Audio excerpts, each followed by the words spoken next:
What's up everyone, my name is Justin and welcome back. So today we're going to be showing you this 69 Ford Bronco that just got done washing. You guys saw that. So this is my first ever car. I got this when I was probably 13, somewhere around there. It would have been 2007-ish, sometime around 2007.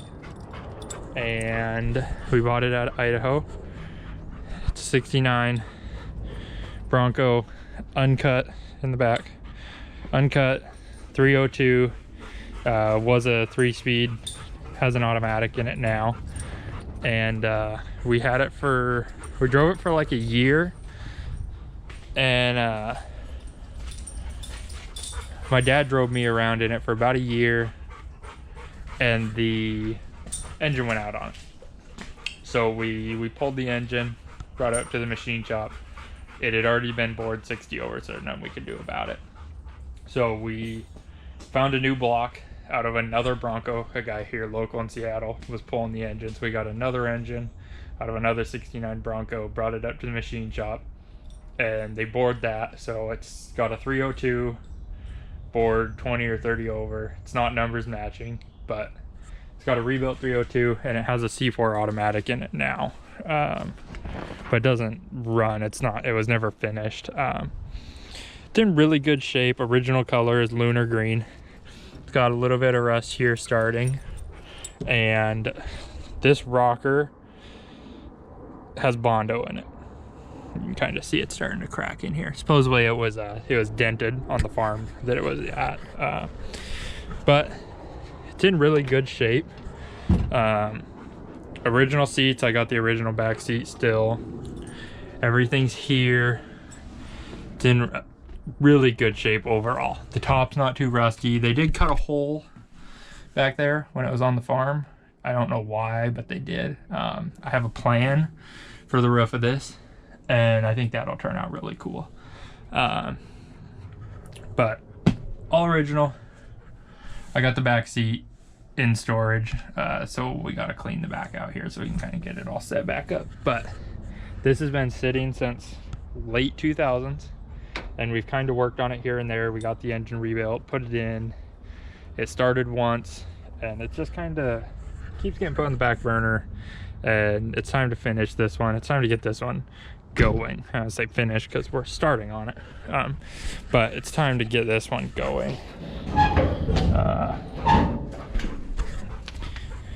Here's the engine.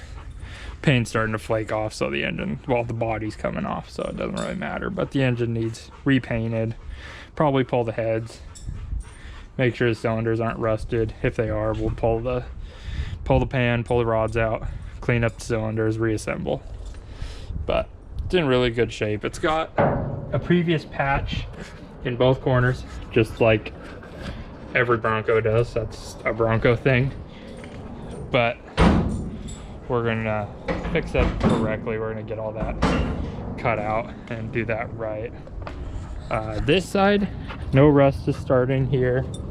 Got a little bit of a dent there, but overall it's in really good shape.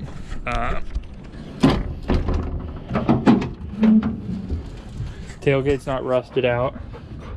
No rust, just some surface rust from water in here, but we're gonna clean this out right now, and so I can show you guys the whole thing cleaned out. A lot of this is just parts from last time we were working on it, so we're gonna get this thing gutted, show you guys, and then we're gonna start working on this project also.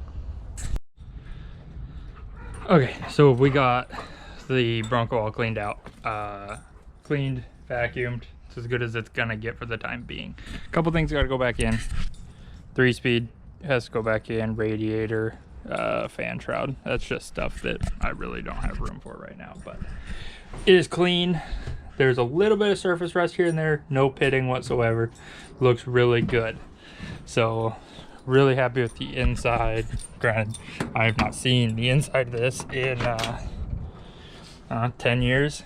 It's been full of stuff. I mean, I've checked on the Bronco, but it's been full of stuff. So front floors, really good. Nice and dry, no pitting, both sides. The seats are in really good shape. That one got stained. I don't know what was sitting on it, but that one, I think that was a quad tire was sitting there and it got stained.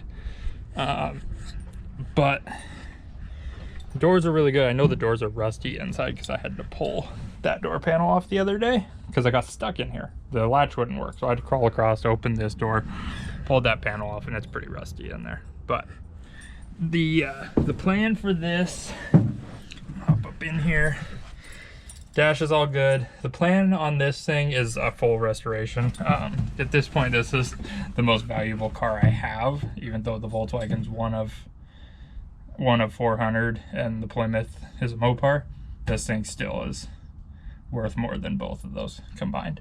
The top where they cut it, what I'm gonna do, there's a company called Legacy Products, and they make rag tops.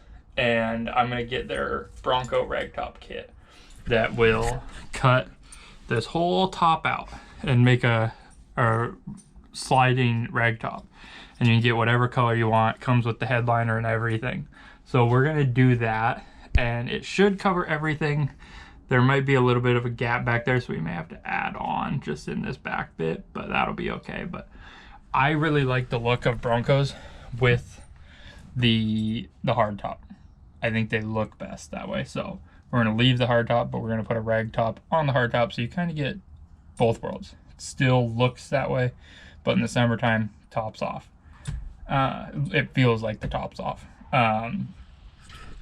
For the seats, I'm gonna get the new TMI products. Just came out, their new Bronco Interior, and it has, you can get seats, rear seat, the whole side panels, door panels, center console, and it's all in their leather, whatever pattern you want. So it'll be the original parchment, this original parchment color, but we're gonna get all the panels made, the seats, front and rear. It's gonna have the full TMI interior in it. And then the dash will be painted to match it. It'll have a roll cage in it. I'm gonna build the cage myself. I have a tube bender, notcher, welder, all that. So we're gonna build the cage ourselves. We're gonna get the interior in and kind of build the cage around the seats where it fits really nice, get the right angles on everything. Front and rear, it'll be a full family cage. The engine's kind of where we don't know right now.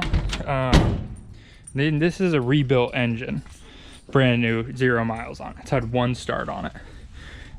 Either way, we'll probably have to pull the cylinder heads and just check the cylinders, see if they're rusty. If they are, we'll pull the rods out and just hone the cylinders real quick to clean them up, just so we don't crack a ring or something. But that'll be the plan for that. I don't know if this engine will stay in this, because between the 3 of us, me, my dad, and my uncle are all looking for a 79 F-150, and I'm looking for a 69 F-100 in lunar green to match this. If I can find one, or if my dad finds one and it doesn't have an engine, which there's one local, but it's a 2-wheel drive, and my dad kind of wanted a 4-wheel drive. If we can find one that doesn't have an engine, or the engine's blown up on it, we're gonna pull this engine and transmission, drop it in the truck for the time being to get the truck running and use it. And then I would build like a 351 stroker, 427, something like that for this. I think I'm gonna leave the C4. It was a 3-speed. At the time, I mean, honestly, up until today, I wished we would have kept the 3-speed. I don't really want to swap it to like a 5-speed or a 6-speed at this point, because then we're just buying parts on top of parts. And everything I have is a manual. The Plymouth is going to be a 6-speed manual. The Volkswagen's a manual. It would be nice to just have an automatic. We can go cruise down on Alki with it. Jamie can drive it. My girlfriend. Anyone can just have fun with it. So that's kind of what I'm thinking on this as to why I want to go with an automatic.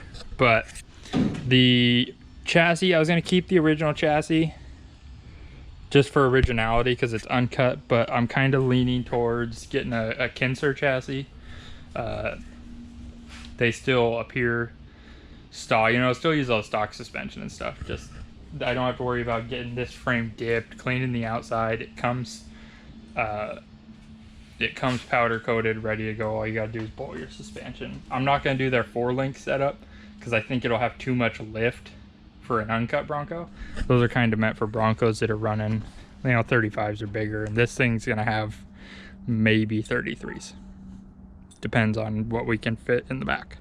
I would like to go to a 33 1250, but it won't fit in the back, and it's almost impossible to find a 33 950 because even a 1050 barely fits, depending on the wheels.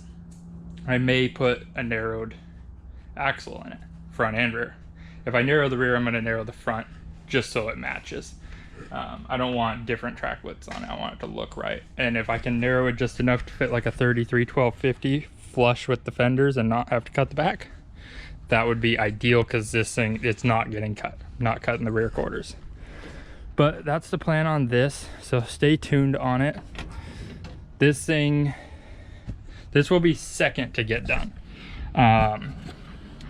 The Plymouth, or the Volkswagen's gonna be first, because that's Jamie's car, and it'll be the easiest to get done. It was already a running car. We already have all the parts. That'll be the easiest to get back together. So that's gonna be priority. And then this, the Plymouth, although I love the Plymouth, that thing's gonna be a money pit, and it's a satellite, so it's really not gonna hold its value, which I'm not gonna sell it. But when it comes down to the cars I wanna drive this in the Volkswagen. The Plymouth is cool. It'll be a really cool hot rod, but it's not at the top of my priority. It's down there at the bottom. So that'll be a long-term project. But here's the Bronco. And let me know what you guys think about it. If you guys have a Bronco, used to have one, whatever, shoot me a comment. We can talk about it. And I love them. This is my first car. This is something that will be with me forever. I don't care what happens in my life. This will always stay with me. Everything else can go. This will never leave. So yeah, stay tuned. This will be a fun project. And you know, like, comment, subscribe, all those things, and let me know what you think. See you on the next one.